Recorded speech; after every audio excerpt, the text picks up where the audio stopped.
Hello everybody, my name is Billy Edwards, managing member of Edwards Heating and Cooling, and I am excited to kick off a new video series where I'm trying to teach everybody out there, every homeowner, and even if you're not a homeowner, a few things that might help you navigate through questions with your heating and air system, and a few things that you might be able to do to save you money on repairs, maybe on things that you can easily take care of yourself without having to call somebody like me out. And maybe it'll give you some confidence when you call someone like me and we're sitting here explaining the problems, you'll understand where we're going and the best ways to take care of that. If you have any ideas on subjects you want me to cover, please email me at info@edwardsheatingandcooling.org, O-R-G, and that's all spelled out. Or you can find me online and send me a message that way. So today we're going to talk about filters, right? Before I show you a few of these examples, and I'll run through them pretty fast, there's a few things that I want to cover with you. Really what I want you to get out of here. Number one, filters protect our heating and air equipment, not us. There's a lot of advertising out there saying that it'll protect you from allergies and all this, that, and the other. No, it's not, unfortunately. Our indoor air quality or the air quality in our houses tend to be much more terrible, up to 100 times that of outside, even if there's smog out there. A lot of times what we'll need to do is just pull some outside air in through a ventilation system if we're having really bad issues, because sick house syndrome is a big deal. There's air cleaners out there to pull particulates out of our air. Some of the filters I'm going to show you claim to be able to pull particulates out, and some of them even have passive electrostatic charges. Well, you need something more active with a stronger charge to do what they're all claiming to do. One of these filters even claims to take out VOCs, volatile organic compounds. In order to do that, we need ionization or oxidation or something in order to render the VOCs inert. So I'm really, really cautious about believing that a filter can do that. I haven't seen the science to prove it. So with all of that being said, understand that a lot of the things going on in the filter aisle at Lowe's or Home Depot are advertisements. They're going to have asterisks next to them, and there's going to be a lot of fine print to those claims. So with all of that being said, let me show you a few things that I see out there and point some stuff out to you and try to help you more confidently navigate that dreaded filter aisle. First, I have a MERV 2. I call it a hog hair filter. Has a cardboard back. There's an arrow pointing that way. The arrow goes into the wall. That means air will go here, go through right here, and this cardboard back will actually give the back of it some rigidity. These really don't catch a lot. They don't do well at protecting your system, and they sure as heck don't help you out. I can shake salt through these. There's not a lot of good out there other than they allow a whole lot of air through the filter. So that's good for your system, except for that air. It's not going to catch much of the particulates out of the air, so that those particulates are going to collect on your evaporator coil and cause you some issues down the road if you don't have your system maintenance regularly. So this right here, I don't necessarily agree with using that. I'm going to throw it away. Okay? Next is got this at Home Depot. Their rating system is FPR. So I've got an FPR 5. It's about a $5 filter. And this filter is actually the type of filter I recommend. It's not too tight as far as the material, so airflow still flows through pretty well. But it's tight enough so that it catches a lot of the larger particulates that causes us a lot of issues in our heating and air system, and it's going to do its job. It's not expensive, it allows plenty of air through, it does its job. That right there is the trifecta in my opinion. It does a great job.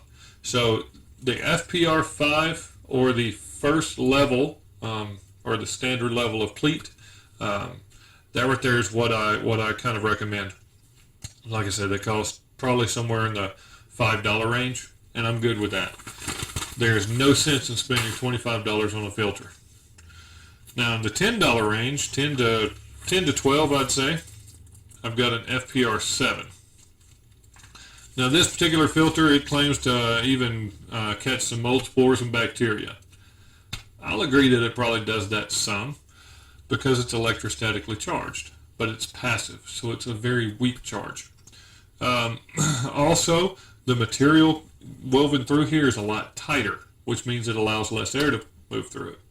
That costs you more to operate your heating and air system, and ultimately it costs you more money in repairs in the long run, because less air going through the heating and air system eventually means that we can have some premature component failures, such as not an evaporator coil, but a compressor. In a house that has low airflow to begin with, it'll freeze up your evaporator coil, that kind of thing. But it says it's an allergen plus air filter. Remember, when you're reading on these things, as it's telling you some of this stuff, there will be some asterisks next to a few of the claims. Right here, the asterisks. So be careful and always read the fine print. This right here is maybe the tightest filter that I would ever use, an FPR7. But I wouldn't go any more expensive than this. Again, in my opinion, the $5 filter does a decent job. Now, we got an FPR10. Now with this one, we're starting to talk about getting out smoke and odor and virus carriers. Notice it said carriers, not virus itself, because viruses are very, very tiny, can go right through this. It is passively electrostatically charged. And I'm sorry, it says it'll take out odors. If anybody out there in YouTube world uses an FPR10, do me a favor, cook some salmon in your house. Close up all the doors, cook some salmon, turn your thermostat blower to on instead of auto.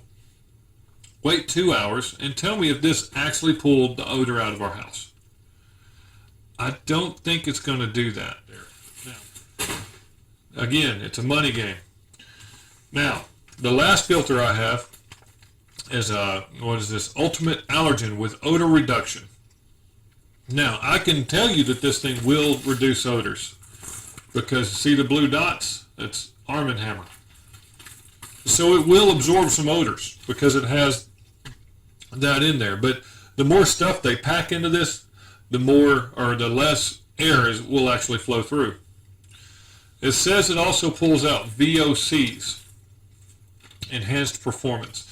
Now, VOCs is volatile organic compounds. The only way that I have been taught and seen that actively reduces VOCs in our house, volatile organic compounds, off-gassing formaldehydes from new furniture and carpet, things of that nature, what really kills our air quality. The only thing that I've seen that actively reduces that is active oxidation, which is an air cleaner product, and ionization, another air cleaner product. The ultimate way to reduce VOCs in your house is active air ventilation, which pulls some of the stale air out, pushes new air in that's already been pre-filtered and all that stuff through like an ERV, which energy recovery ventilation. But anyway, I don't think that this right here will do that well for you. It might help some, but how much are we going to harm our heating and air equipment through this tighter, thicker material?